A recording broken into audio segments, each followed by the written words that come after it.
Yo,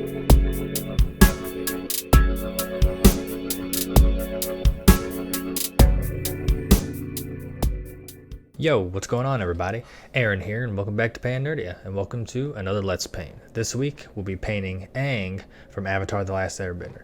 Now, not only will we be focusing on the form, but also the background this week with a more intricate landscape, alright? So grab your acrylic paints a little bit more than last week. So we need bright red, chrome yellow, yellow oxide, phthalo blue, burnt umber, cadmium orange, aqua green, light green, and prism violet. You can find those all at your local art store. Alright, if you've been following along, most of the colors you should have, and maybe only a couple more you need at this point. Alright, same with the brushes. We will be using the same brushes for the most part with a slight flip on the smaller flat brush. Also be sure to grab some water to clean those brushes, as well as some napkins, paper towels, old cloth or shirt, get the paint off those brushes. Again, those brushes being a flat 10, a flat 2 this week instead of a 5, a round 1, and a round number 2. Alright, the flat brush being used for bigger areas, smaller flat and smaller rounds for the tight areas. Alright, so we're going to go ahead and get started now. Alright, so step 1, we're going to start sketching with white paint. Now, I do paint my backgrounds or my canvas gray before I get started. That way I can always use gray to erase. So as we start here, I'm using one of my small round 2 brushes with some white paint, a little water to make it smooth. Right up in the right corner of the painting, about a third of the painting in terms of length. Start with a half circle at the top, make the jaw chiseled down to the V shape there at the bottom. Remember, you can always use gray paint to erase line work. And we'll be starting with the white paint, so it makes it a little easier to blend in. Alright, got the ear here. You want to go up and down like a little mountain and then angle back towards the jaw. I'm going to start sketching out the shoulder here and neck. Now you'll recognize this pose of Aang as he's riding his little ball of air. And I'm making it a little more intense and using this foreshortening method to make it look like he's really coming at you. So as you get that top shoulder under the ear, you'll angle down 45 or so, past his jaw over to the other shoulder, giving yourself about 2 inches or so from the right side. I'm going to start kind of mapping out where the leg will fold over and kind of give me a sense of, body space he'll be taking up. Once I get that leg sketched in, about halfway through the painting there, I'll jump over and begin painting the arm to the chest there. Go ahead and bring a line, for the most part, about 2 inches after that shoulder, straight down. You can bring in a somewhat perpendicular line there to start connecting the arm. That line won't go all the way to that leg line there. It's going to be the leg folded under. We can get that skinny little arm painted there. At a nice angle. Come down and get this shoulder mapped out. I'll kind of get the center of his chest mapped out as well, so we can get the angle of his waist and bring that right backside of his body down as well. That way we can also bring the arm up in front of it. Think of the arms flowing together, going straight down, so you can use that as a nice angle for the other forearm. Heavy on parts of lines that you want to emphasize and you keep track of. So you'll see as I go, I will adjust here and there as I notice inconsistencies. Again, be able to use be sure to use water on your brushes a little bit at a time, and with your paint to thin it out, make it smoother. Remember also to have a little batch of that gray used for the background mixed up. That way you can always erase and re-sketch. Yeah, we're just sketching right now, very loose. Alright. Bring that elbow down a little further as well.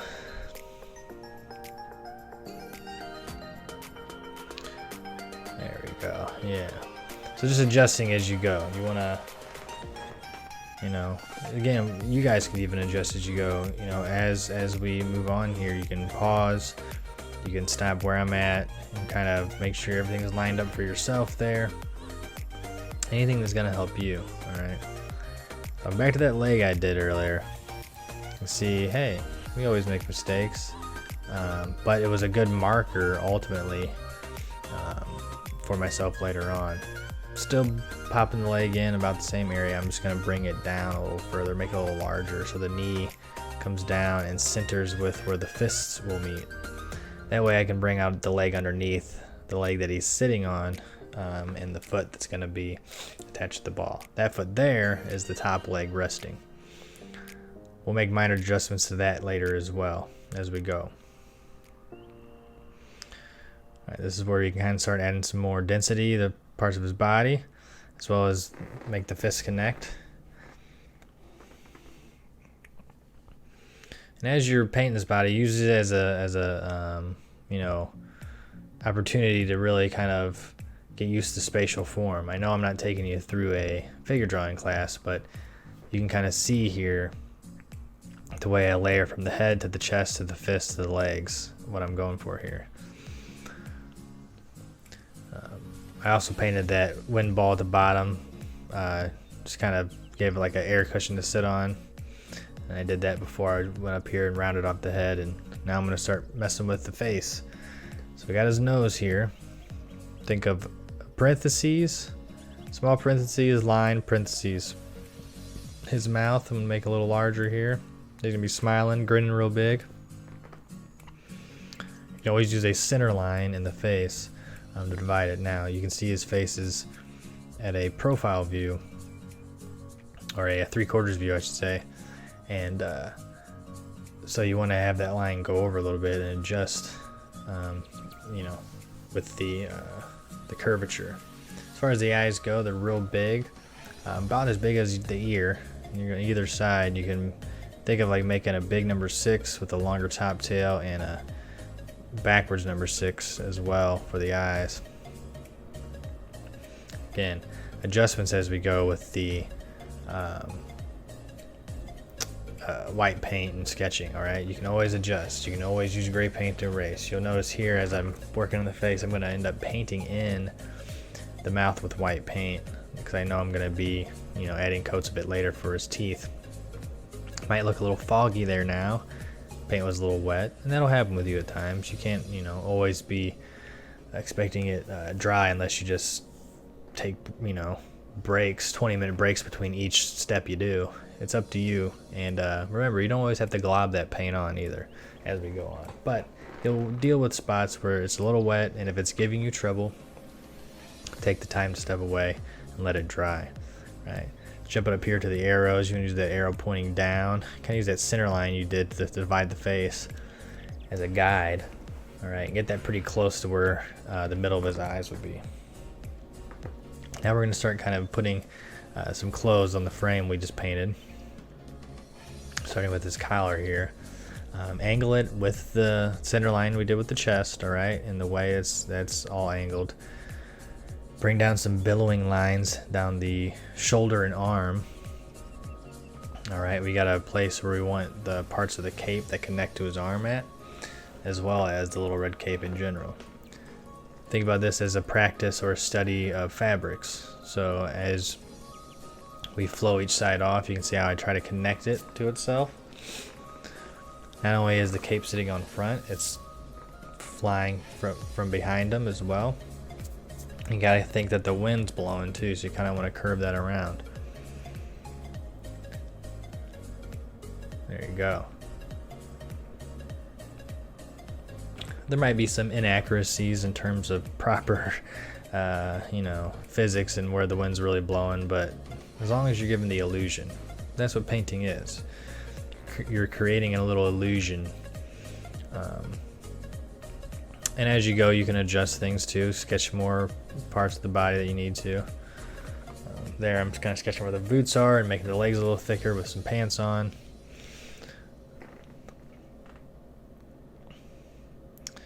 Add another little coat there to the mouth because it had dried just a little for me. Not perfect, but just a little bit. Start thinking about how the cape flows behind him. And as I was doing this, I just kind of let the brush flow and go back around to where I needed to in certain areas. The eyes there.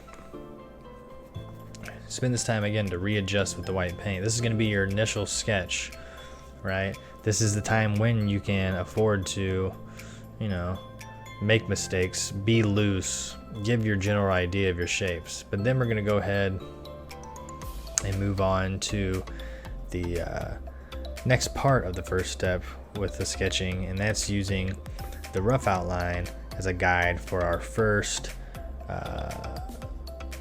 main outline with the black paint. This is going to be a little sharper, a little more controlled. We're going to start seeing everything kind of form up a little bit more. But we're essentially just going to go back over everything with, you can continue using the round 2. You can even switch to the flat 2 if you'd like for a nice flat edge. Again, for that you'd want to use the chisel side.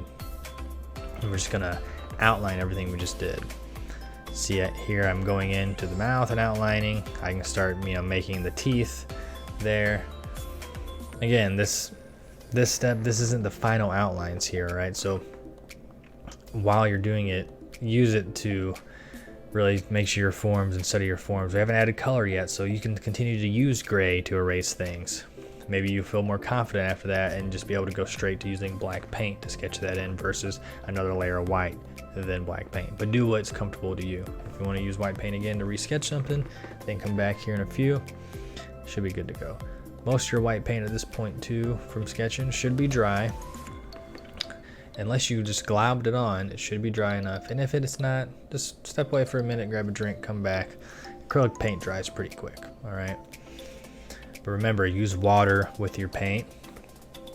It always thins it out, puts it at a consistency closer to ink.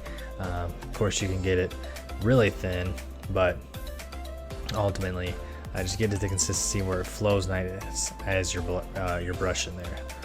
You notice here, I took my little vise and went ahead and painted out the eye there. The eye in our left side, his right eye. It seems that his left eye is fine, but again, I want to resketch it, I think, make it smaller in that instance. That's okay. You might have painted it the perfect size right away. If it's looking just like that, you're cool. If you went real big, then so be it. But you can always erase it out. Again, you notice that the lines aren't super sharp because my gray paint wasn't quite dry there yet, but these aren't the final outlines. It's not like we're just gonna fill this in and call it a day. We're gonna fill it in and keep rendering and then throw another layer of black outline to make it real crispy later on. But again, use this to really kind of start cleaning up your figure, kind of bring it into perspective for you. That way, when we do block in the color, it's really going to help tremendously. Keeping everything where it needs to be, dividing shapes, so there's not a lot of overlap. You know where to put the colors and how much color to put here and there, and where the boundaries are. And again, make adjustments if you need to. You can take lines longer, past the sketch you put. You can establish new line work as you're going, almost using those white outlines almost as like a skeletal system for the next layer. Again, we work in layers here, so when I mean layers, I'm talking about what it sounds like. I mean, you're going from that gray background to these sketches and you're building up and building up. Think about it almost like building a sculpture. We had a wire frame. Now we're adding the next, almost structural integrity part of the wire frame, like, maybe putting like a tape, skeleton on a wired frame sculpture or something, and that's what these black outlines are. And then, after we get like that paper mache outline, then we can start letting it dry and painting and filling in body shape. Over to the fist here, and this is where we can kind of take that ambiguous shape we started with and add some knuckles, where the thumb will protrude, and even get the hand over there to the right. Now that one won't show as much detail, kind of simple angled lines going in to the other fist, almost mirroring it. You can just imagine though that since they're clasped together, you won't really see much of that other hand. We just jump back down here to the arm, reestablish some of those lines, and then we can start reestablishing lines on the leg. And we'll keep that air ball he's resting on with the white paint still. And we won't worry about sketching the background quite yet, because the background is going to be more of a free flow painting session when we get to that, because it won't have any outlines for the background. The outline mainly is for the figure. The background will just be kind of more free painted landscape. Though we will use a sketch of just white paint to set that up. We'll let our brush speak for itself once we get there. The top of the shoe there, you can go ahead and follow that little curve I did. Again, I think I do iron down that shoe a little bit later and make it a little smaller, but adjustments will be made going forward. That's just part of the painting process. If there's something you don't like as you're going forward and you feel like you need to fix it, you can always pause the video and see what I'm doing, see where I'm at, change something, add something. Again, be patient. The acrylic paint does dry pretty quick, but if you mess up, just know that you can always paint over it and come back in a few with a new set of eyes. And there's never mistakes here. They're just opportunities to improve. So think about it that way. Going in for a little more detail of the eyes there, actually using gray to help clean up and erase smudge. You can see there that gray of that eye that I repaired earlier is dry enough so I can go in there and sharpen that a little bit more as well. Yeah, I do want to paint the arrows on the hands here soon, eventually as well. I believe I do, but in the meantime, I just kind of shaping some things up with some gray paint, taking this time to iron out any pieces of Aang that I feel like I just want to kind of clean up, so once I start blocking in color it's a little easier, not as messy, and I don't have to worry about as much going forward. Whoa, what does this line go, or where does this color gonna start and end, because I don't know where this this line work is trying to tell me. So use this time to kind of clean up and get a sense of, okay, this is this part of the figure, separate from that part. And yeah, again, we won't worry about the background now. It's gonna be figure for now. Blocking in color, adding the shading to the figure, pretty much taking the figure to almost completion before we even worry about the background. All right, now I'm gonna go ahead and outline the arrow there for now to help divide color. Later on, when we re-outline, we won't worry about outlining the arrow, but just know that it's going to help us kind of separate colors for now and keep that arrow a nice shape. I was about to say arrowy shape. Once we add the skin color and add the blue, that way it doesn't get too smudgy and lose its shape, right? So the second step, we're going to go ahead and paint the first layer of the skin tone. Go ahead and mix with your big brush together 1 scoop of the brown paint, 2 scoops of the white paint, and just a dab of that cadmium orange. Be sure to brush around the edges and kind of just use it to fill in, kind of like a color by numbers or something. Around the mouth and nose there, I will switch to my smaller flat brush to get in around the nose and the eyes, as well as paint in the first layer on the hands. All right, avoiding the arrows, but again, just using this time to paint the skin. Speaking of arrows, go ahead and clean our brush and mix a scoop of blue with a scoop of aqua and 3 scoops of white paint to get that bright arrow. Fill that in too. Use your big brush if you'd like, definitely use your small flat to get into the tight, sharp angles of the arrows. And if you'd like, you can even paint out some of the outline with the arrows, because there won't be any later. You want it to seem like it's kind of glowing. All right. Be sure to clean that brush off as we move on to step 4 here. You go ahead and paint the first layer of the eyes and the teeth, just using plain white paint at first. You know, smaller brushes preferred. Then we'll paint in the irises.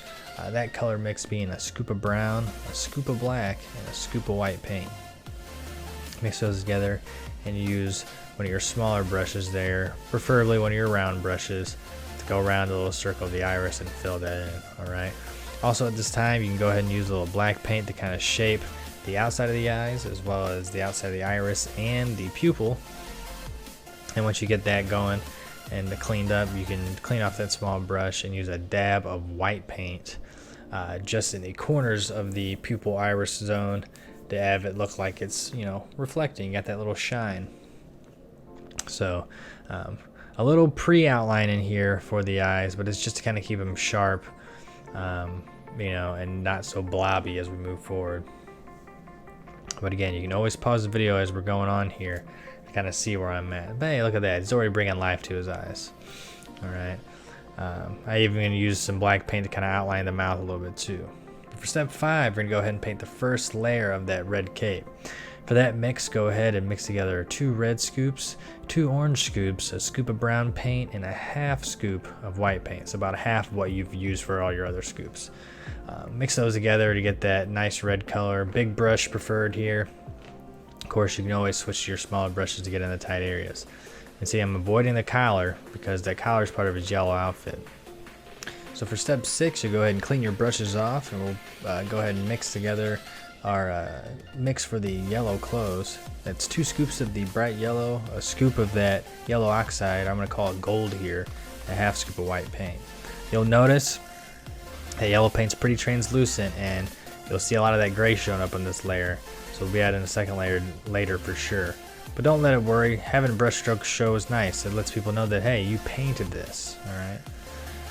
So just blocking in those parts of the outfit. That includes the chest, the arms, and the pants, leaving little spaces on the pants unpainted there closer to the inside of his legs. We'll use some boot brown for that later, but you can go ahead and use your smaller brush to paint the collar as well, up into where his neck is at. All right. For step 7, we'll go ahead and make that boot mix that I was speaking of. That's a scoop of brown paint, a half scoop of red paint, and a dab of black paint with a dab of white paint. So go ahead and paint the boots in, and you'll see here why I paint the inside of the pant. That's just because he's got that connected as part of his like wind glide outfit. So I'm gonna try to be as close to the cartoon as possible. But you can go ahead and use your big brush for a big brush stroke for that.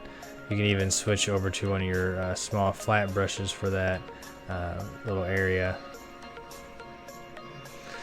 But we'll also be using some black paint just to kind of get the tips of the shoes as well as the little ankles there. And then we'll go ahead and paint the inner side of the leg as well. Alright, be sure to clean that big brush off. Make any adjustments you feel like you want to make here on some of the other colors. Alright, because we'll be moving on to some second layers here in just a minute. You see I painted some more yellow there around his inside of his leg there to connect the other leg. There's just too much pocket there. Alright, so step 8, we'll go ahead and paint the second layer of skin on. So be sure to go ahead and give a second coat if you need to with that same mix. But then go ahead and mix together a scoop of brown paint, a dab of red, and a dab of black paint to the skin mix you had originally to make that darker shade. Focus on the right side of his face, hence our left side of the painting. Down, off across the jaw there, and around the nose, and I'll zoom in so you guys can see there what it's looking like. Jump over to the hands as well, putting some of that color in there too. Again, using this opportunity to clean up where I can. Add a little back highlight to his cue ball head, and as well as add some shadow to the inner part of the ear there. All right, you help reshape the eyes a little bit if you need to with skin color, as well as place some shadow underneath the neck, and again underneath eyebrows, hands, etc. Blend a little bit of that as well into the previous skin color to kind of make a smoother transition, or keep it sharper as a nice contrast from light to shadow. Though we can also mix a little bit of white paint in with our original skin color and blend it from the right side of his head, or it would be his left side, but our right side, over into the previous skin tone for a nice highlighted area. Bring a little bit down on his that side of the face as well, and cheek. Then here for step 9, we're gonna go ahead and add a second coat to the eyes and teeth using the white paint, as well as our outline if we feel like we need to sharpen things up a little bit. You can also use a little bit of gray if you want, by the edges of the mouth or up in the top parts of the eyes. They add some sort of shadow or dimension, so there's not just stark white. But again, you just use this time to kind of clean up. You can add another coat to the irises if you need to, or reestablish something. But just cleaning up. Think about it as clean up and adding a little more detail. And also clean up where the teeth meet as well. Clean off those brushes and get ready for step 10. So we're going to paint our second layer of the arrows here, using a slightly lighter mix than the previous. It's still the same mix as before. You can see there, I must have added maybe a little more white, but you can always just mix in a little more blue if you need it, and just paint over that. Regardless, I think the color looks good. It looks like it's nice and glowy, so I think we can move on. For the second layer of the cape, we're going to be sure to add some shadows to it as well. So if you want, if it needs it, be sure to add a second coat of that original color, and then that same mix that you've had before, go ahead and add 1 scoop of brown paint and a dab of black paint for that shadow color. All right, if you want, you can even split that little pile of paint in 2. That way you have that original red still and you have a shadowy mix. All right, so that shadow colored, or that shadow tone of this cape, will be used not only for underfolds of fabric, but then, you know, like the back of the cape, and so on. All right, so you can see there I'm starting to add the darker color over the top. Some of it will blend with the lighter color. It's okay, we're not going for super dark red here, just enough to kind of start adding some depth is all. So underneath the folds, I kind of already designated earlier,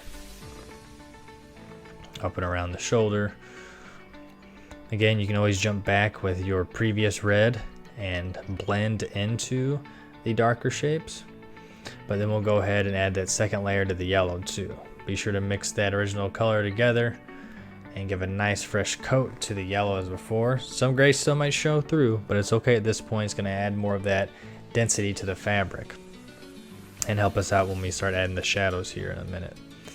So once you get a nice second coat on the yellow, you can go ahead with that same mix as before and add 1 more scoop of gold paint, a whole scoop of black paint too, and mix that into your previous mix. Since it's lighter mix, it'll kind of tone down some of that black paint, and if you feel like it's a little too much, add some more bright yellow or devil white. But with that shadow mix, we'll go ahead and start up there at the collar. We'll kind of bring down this bar shadow here of the arm, kind of shining off. Think about the sunlight coming from the right side of the canvas onto him. So we got over here on the arm, and on the underside of that arm, we'll add another bar shadow underneath that forearm.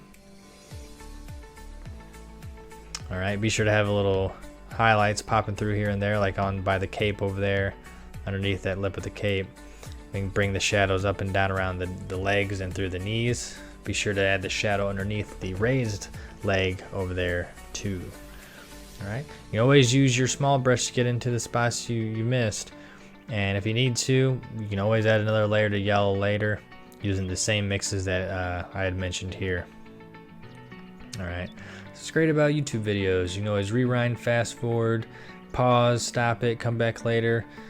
It's up to you here. I'm just giving you the steps and the soothing sounds of my voice to help you along the way. Alright, so make a little adjustments here and there if you feel like you need to with certain colors. Go ahead and clean your brushes and move on to the next step. So for step 13, go ahead and paint the second layer of the outline. Be sure to use the number 2 round brush and the black paint. Water it down a little bit. If you want, you can always use your small flat brush too, or your round 1 to really get in there. You can see here I'm just re-establishing the outlines again. These are going to be very indicative of our final outlines here. All right. With this, we'll make them, real crisp. You can also, as you're going along, erase any colors that are outside of these outlines. But you can see how already these outlines are already really bringing this piece to life. I mean, really, separating it from the background there. Which we will be getting to here shortly, but even just lifting it off the face of that canvas, off that gray, and really giving it a sense of presence. All right, really use this to reestablish the line work, especially around the shadows, so it really solidifies where shadows are sunk or within the fabrics. All right, always remember to add some more water to that black paint. This makes it nice and smooth. But we're also can help reestablish some new forms, like around there with the wrists. Come back down here and separate parts of the pants. I'll actually bring the knee out a little further where I actually had the yellow, so I'll know to add some more there later. Alright. There I'm actually filling in some red and making that more of a connective, fluent piece. That way it's not just like a crisscross. Reestablish some lines of the mouth there again. Always clean up as you go. This is nice about reestablishing these lines. And touch up the figure as we go with all the colors and know-how that we've gotten from earlier in the painting. Reestablish some of the knuckles, where some of the tendons in the hands are. And I'll go ahead and make sure I zoomed in there for you guys. But use this time again to add some more colors in areas that you expanded, like I did with the knee. Clean up areas. Reestablishing stuff. There, I'm using more of the skin color to get in and blend the edge of the shadow there. Take out the outline of the blue. Again, I'm not outlining the blue arrows. They're kind of free shaped color, kind of like how I did with the edge of the eyes and how we'll do with the background here shortly. Alright, so let's sketch the background. Use one of your smaller brushes, some white paint. Go ahead and right around his shoulders, make a little valley and a nice zigzagging valley going in towards his head. Alright, you can see how I just established some craggy rock structures up there. Be sure to pause the video again if you want to do it just like me or have fun with the background. I did create some of a path that kind of connects to his air ball, though the only path that'll really be used will be the one that's up over his shoulder there. But now we're going to go ahead and move to the sky there. Go ahead and mix together 3 scoops of white, a scoop of purple, a half scoop of blue, and a half scoop of red. And go ahead and fill in the sky all right here. Again, you can pause and see where I'm filling in. Using my big brush, flat number 5 there. And again, you can always or flat 10, I'm sorry, and you can always fill that in. Be sure to also add a little blue to parts of the paint and use that for the top layer of the sky, and then add some white to that mix and paint up from that deep valley of the mountain up into that sky. Be sure to leave a lot of that purple, but think about that as just like an overcast, some skies rolling through over the mountains. All right, and I'll make sure to zoom in so you guys can see the detail of the sky up here. Most of this was done with just the big brush, so you guys can do that too. Step 16, moving on to the mountains. Go ahead and mix the 2 scoops of brown with a scoop of black paint. Add some white and a dab of orange and a dab of green. Add some earthy tones and block in those mountains. Also, you can mix some of that mountain color with some sky color to get that far distance mountains kind of painted in. They'll become more of a grayish brown. You can also add a little bit of yellow, half scoop of yellow and a half scoop of white to that main mix of the mountains for some highlights there. And I'm using my small flat brush, kind of go in there and start separating some of that. I'm zooming in there for you so you guys can see what I'm talking about. Just using that background brown for the mountains as the shadow, and just adding the highlights for the texture and the rocky structure-esque of that. Same thing with that background rock, the one that's kind of has more of a sky tone with it.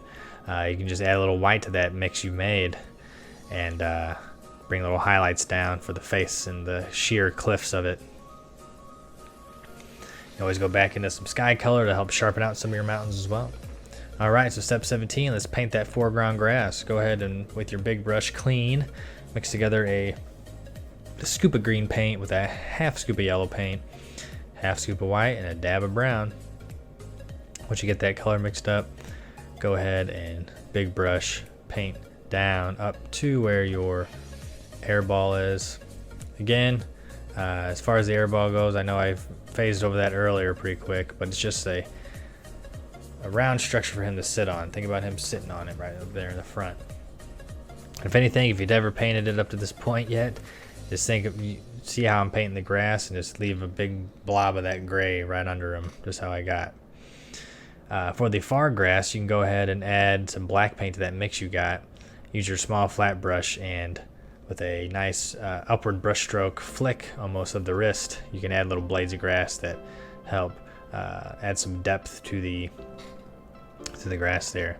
So speaking of that orb of air, you can go ahead and mix together a scoop of that teal paint, a dab of blue, and a dab of white. So we got a nice bright teal color for this. All right. Again, I just used some white paint earlier to kind of add some nice swoops there, give them some space to sit on. You can use this time to kind of reestablish it if you need to. Once you're ready, use that blue, nice bright teal blue, to kind of start getting some nice round curve shapes in there for him to sit on that air ball. Alright, once you kind of get it established, you can just use some straight white paint. Not necessarily clean the brush completely, but definitely wipe the big chunks of paint off. Grab some white paint, still using that big brush, and add some white slivers and areas where you can almost see that wind, like really whipping through. Think about it as just like spinning and whipping around there. Almost something for him to sit on. Then go ahead with that original teal mix and add another scoop of teal plus a dab of black paint, and add those darker brush strokes that are kind of in and in between your lighter and normal toned. Move on to the dust cloud here. That's the dust that's getting kicked up by the air ball. Go ahead and mix together a scoop of white, a half scoop of brown, and a half scoop of black paint. Use your small brush to sketch out the billows there, higher on the left side of the painting, lower on the right. Once you get that, you can go ahead and fill in those. You can add a little dab of black paint to that mix too for the darker parts of the cloud. There, where I'm going to blend that up into the lighter parts and then paint down towards the edge of the wind circle, the wind orb. Again, you always pause the video if you feel like you need to. Alright. And I'll be sure to zoom in on those parts so you guys can see where I did there. I'm even using this time to kind of straighten out some edges of the grass and fill that in. Make everything work. Also use that same cloud mix for the path back there. Using little dabs of your small brush to kind of make little rocks with that lighter cloud mix. You can even use a darker cloud mix to go in between the rocks. and some darker grass mix too if you'd like, to kind of help separate it and make it look like a little cobblestone path in the distance.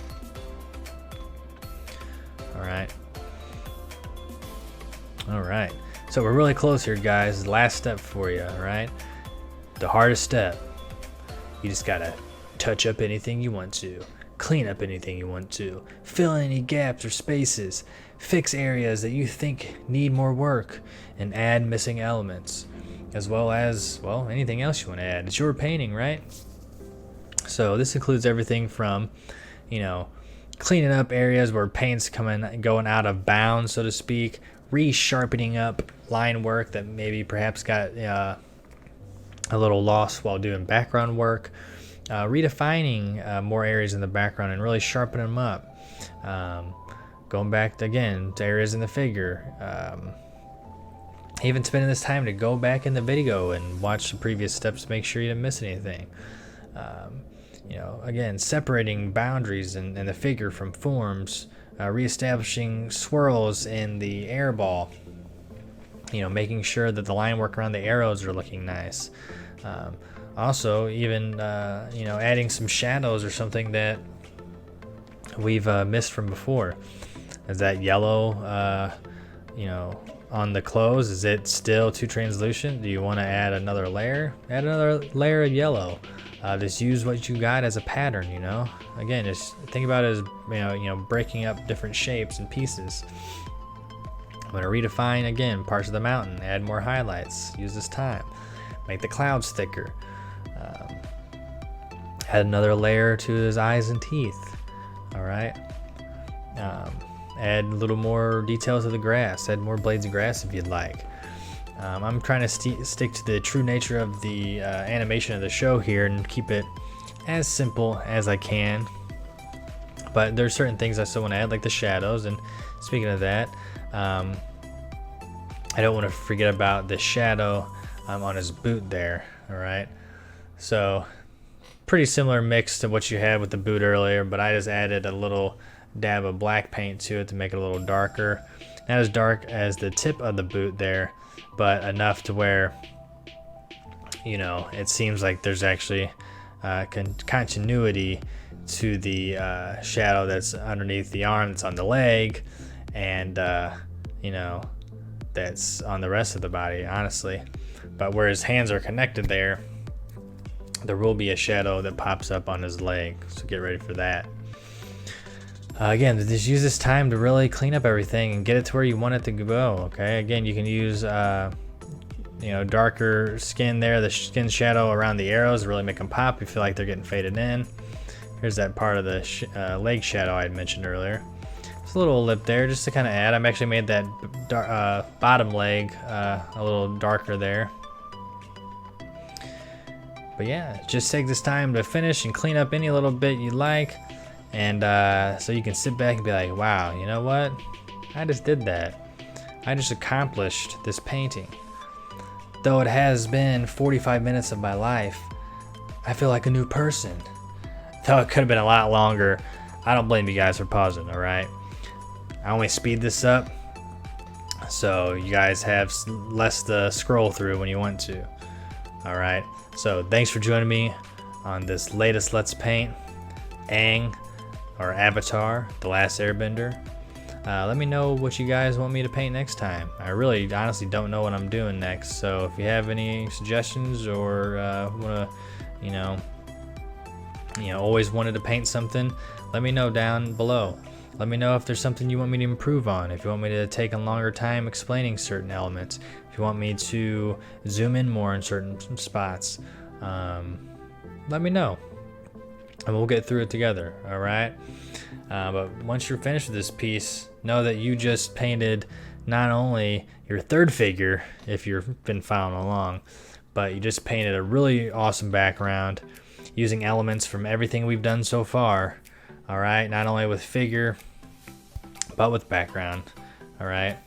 And if you continue to follow each week, I'll try to push us and push you a little more so you can sharpen your skills with experience, all right?